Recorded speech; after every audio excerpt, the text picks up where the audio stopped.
আজকে আমি আপনাদের এই ভিডিওর মাধ্যমে বলবো যে কিভাবে ইমোর আইডির নাম কিভাবে পরিবর্তন করবেন। তার জন্য আপনাদের সবার প্রথমে মোবাইলটিকে ওপেন করতে হবে। মোবাইলটিকে ওপেন করার পর আপনাদের যেটা করতে হবে সেটা হচ্ছে আপনাদের যে ইমোর অ্যাপটি রয়েছে ওই ইমো অ্যাপটিকে এখান থেকে ওপেন করে নিতে হবে। আমি এই ইমো অ্যাপটিকে ওপেন করে নিচ্ছি, আপনি ইমো অ্যাপটিকে ওপেন করে নিন। করার পর এখান থেকে দেখতে পারবেন আপনাদের ইমোর আইডি কিন্তু ওপেন হয়ে যাবে। এখানে আপনার প্রোফাইল অপশন দেখতে পারবেন, এই প্রোফাইল অপশনে ক্লিক করে দিন। আমি প্রোফাইল অপশনে ক্লিক করছি, আপনার ক্লিক করুন। ক্লিক করার পর এখানে দেখতে পারবেন প্রোফাইলের নাম কিন্তু আমার এটা রয়েছে। এবার আমি কি করব, এই অপশনে ক্লিক করে দেবো, আপনারা ক্লিক করে দিন।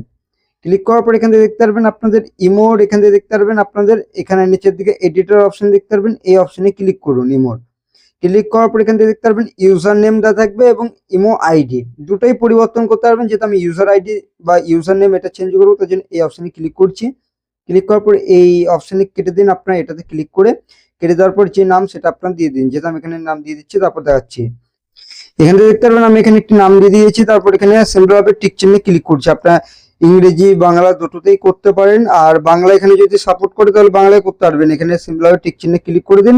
ক্লিক করার পর দেখতে পারবেন আপনার নাম চেঞ্জ হয়ে যাবে এবং এখান থেকে আমি ব্যাক করে দেখিয়ে দিচ্ছি। এখানে ব্যাক করছি, ব্যাক করার পর দেখতে পারবেন আমার নাম কিন্তু এখানে পরিবর্তন হয়ে গেল। ঠিক আছে, আপনার ইমোতে এরকম ভাবে কিন্তু নাম চেঞ্জ করতে পারবেন খুবই সহজে। কিভাবে করতে হয় সেটা দেখালাম। ভিডিওটি ভালো লাগলে অবশ্যই ভিডিওটিকে একটি লাইক করবেন, আর এই চ্যানেলটি তো নতুন আসলে চ্যানেলটি করতে অবশ্যই আপনারা সাবস্ক্রাইব করবেন। চলুন ভিডিওটি এখানে শেষ করছি।